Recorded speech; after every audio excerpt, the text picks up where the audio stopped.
I'm from West Virginia, and we were the first colored settlers there. So yeah, I was 3 at the time when we went there. We really had a time there. But we learned to help people because they weren't used to us, and they had a lot of sickness among them. My father was a coal miner. A man that owned the coal miners from out of New York bought my father there, and it took us 3 years for to have policemen, state policemen, to watch our home, for him to teach those people in the coal field how to run. So we had to pay a price for that. So we learned to love people because we had to live by ourselves a long time. My mother went out with this doctor, which we only had one doctor, and he was white at the time, and he immediately got her to assist him, and they didn't want that either. They didn't want to accept that. They were very biblical people, and they taught us the Bible, what we could treat people as we wished to be treated. We had to have church and Sunday school in our own home. We started there, right there. So we were just a close-knitted family, you know. So that taught me to love. They taught us love, that's what it did, taught us love.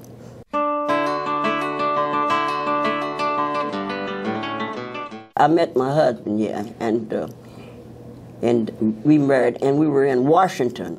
And the way I got here was that his parents were here, and he only had a grandmother, and she told him he had a job. And so I left my sisters and my auntie, where they had a nice job and teachers and things, and came here to him. But when he came here, there was no job. 10 children, 5 girls and 5 boys. I had to work. I found a way down to the employment office because he didn't have a job. I would go down, and people found out about me, and they liked what I stood for. So they began to have me out helping them in the home. The lady that ran the employment office started that. She started hiring me, and then before you know it, I had a group of people all out in here hiring me. She said, I finally got a job for you. At first at William Roach Hospital. She said, they don't want blacks in your department, but you're going to make it. And I did. I wanted my children to have a better education. That was my dad and mama's dream to have them. That's the reason they all went into service, and naturally they had an education when they came out because the government paid for them. So my sisters and brothers went away, Florida and Washington, D.C., that's where they got good jobs. Even then, people would come in. If they had them at church and didn't have no home, my home became an open place for them. He was 45 when he passed. So that made me work even harder. And at that time, we had the children, but I left them, some of them over on North because they were old and grown, and then we moved on C Street, and that's where eventually Murray and them came on C Street.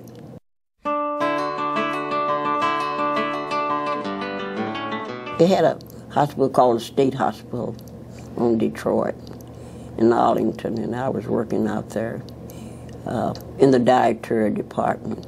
I've always worked at hospitals or rest homes, so that's where I was working.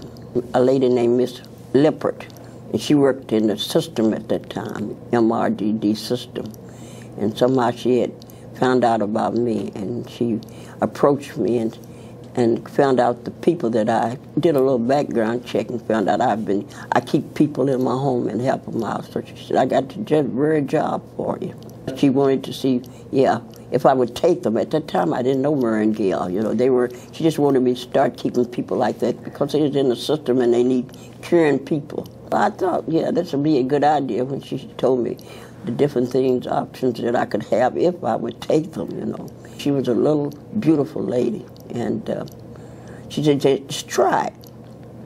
So she was on a board that was for mental retardation. So it was about 10 men at that time, and they put me through something to, you know, at that board meeting to see if I was capable of keeping those girls.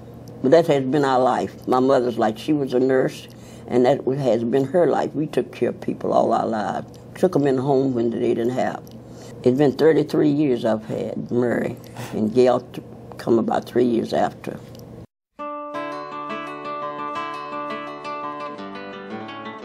I just didn't think they were going to stay indefinite because they were taking them. The way they did, they would try you.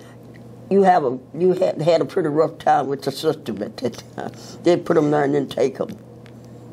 when they could replace them, when they could replace them someplace else, somebody else would want them. Mary was the first one, and they didn't have anybody to keep her. They tried to, kind of wanted to keep Mary, but she wasn't able to stay with nobody. In fact, they put Mary's suitcase on my porch and asked me to keep her for about a week.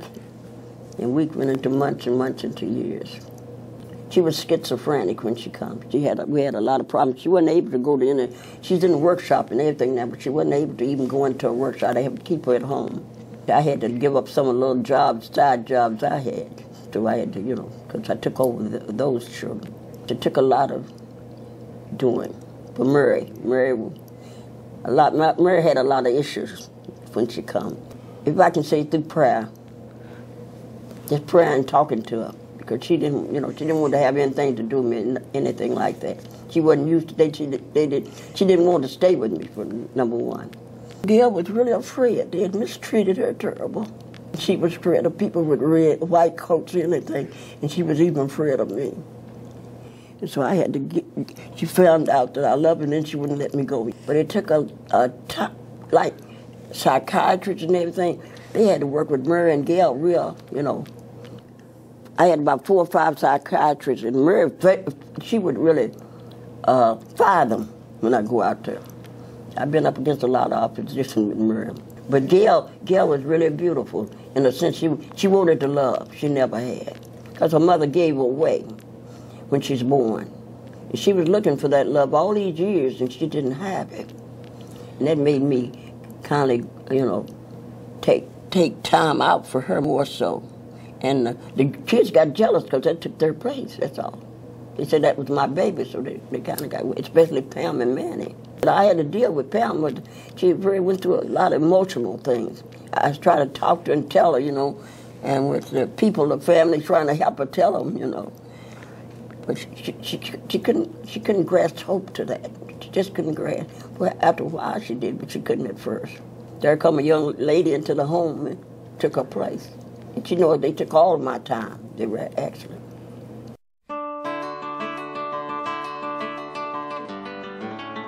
I was getting ready to turn 15, getting ready to enter in high school.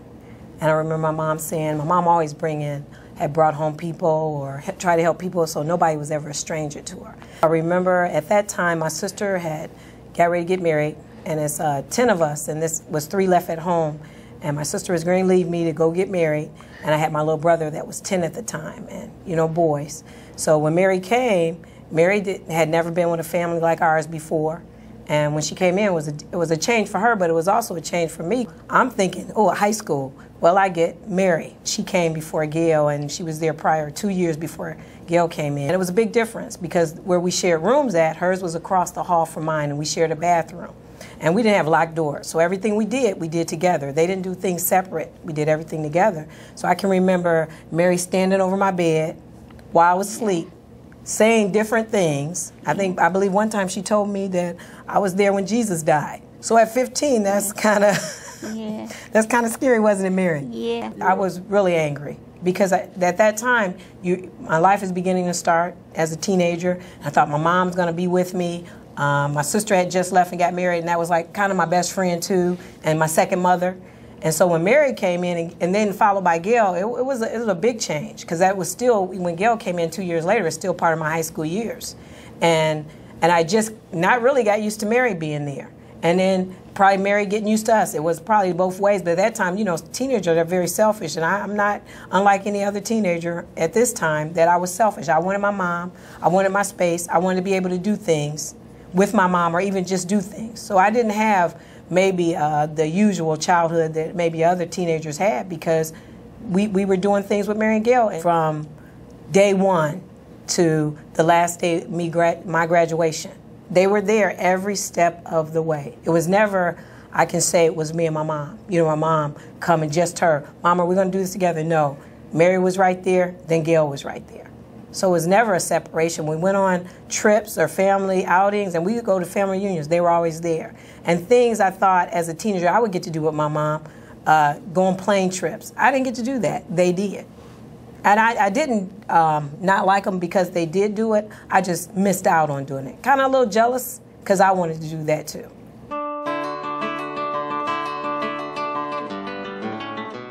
When I take out, they didn't want to be bothered with it. People would get up. If we'd eat at a restaurant, they did not like it. And a lot of places, they told us don't come back. But when I started taking them with my people, then they accepted them. Later years, I exposed my girls, and my family knew that. So they loved me enough they took them everywhere we go. If we go on a bus, train, a boat, they were there, counted in everywhere. We got pictures of where they all went everywhere I went, because they knew I had a heart of love. She's wonderful with me. She's wonderful. But they've been to every part of the United States you could name, Missouri and New York, and they've been to Georgia, they've been to Canada, Chicago, Washington, D.C., we stay in that place. And there are married people in Coxville, Tennessee, so we've been there. We went to my daughter's home in Georgia, and she rented a van to take Mary so she could see her sister and her brother, and after that, he passed. So I was glad I was able to see Cooksville, Tennessee.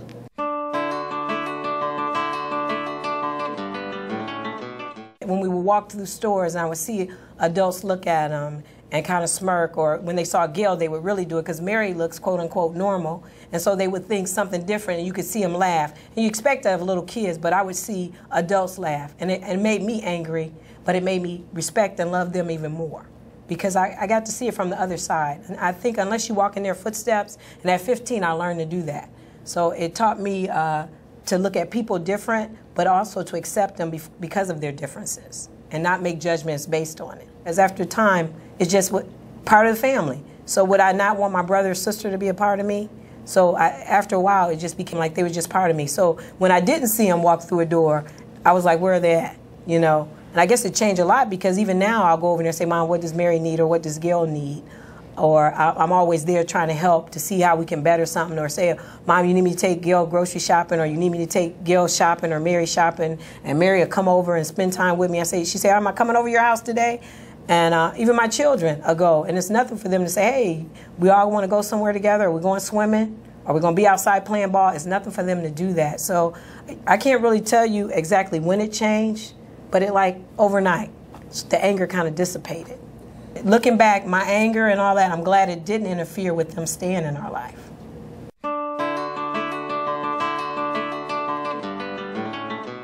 Gail takes care of Murray, whether you believe it or not. She picks up the stuff for me. She's like a little mother to Murray, that's what she is. She wants to hang up her clothes or fold her clothes and things like that. She likes to do it for Murray. But I know there was a reward because I had doctors and things, people that thought a lot of me, and they said, they showed favors. I got favors because the system didn't pay me anything. I had what my husband had coming in and with the job I had. I didn't get paid really for a long time on a pay scale. I did not. So I used the money I had. But there was a reason for that, a mission. The mission was to show people that we should love everybody and treat everybody right. I'd been up against that stigma, so I didn't want to go up against it. And, I want to teach my children. They weren't used to what I come through. I was a little lady that rode on the back of the bus, so in Virginia, so I didn't want them to go through that. I wanted them to have a good education. They seen what I was trying to accomplish, for a better world for my children. It makes me feel really good about my accomplishment. That's what my goal was, to show people love for all kinds. And I accomplished that, and that was what I come here for in this world, to show people the love that they didn't show us. We went through a hard time.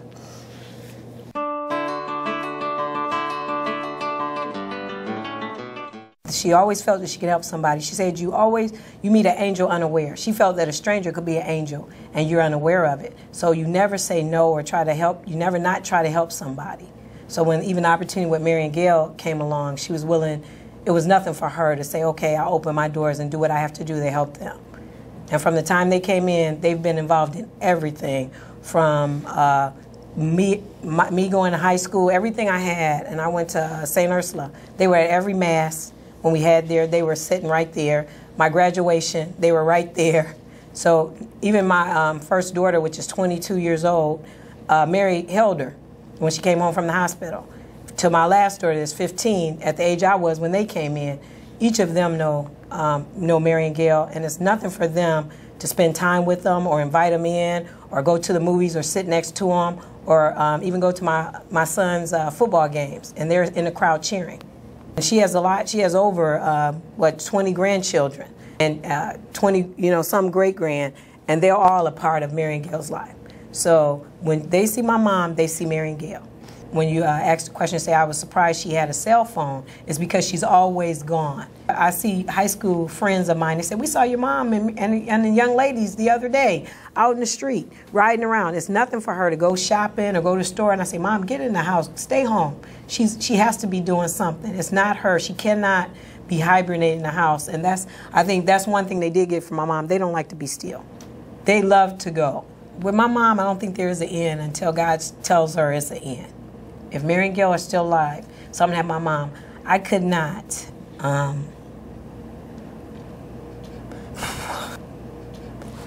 could not see them going anywhere else.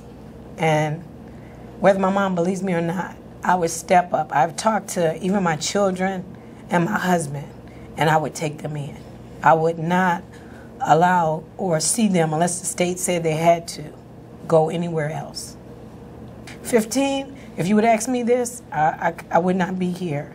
So I thank God for the journey, even with Mary and Gail, because I think it made me a better person, a better mother, a better citizen, because there's not one person that I look at that I wouldn't try to help or take into my home if I could.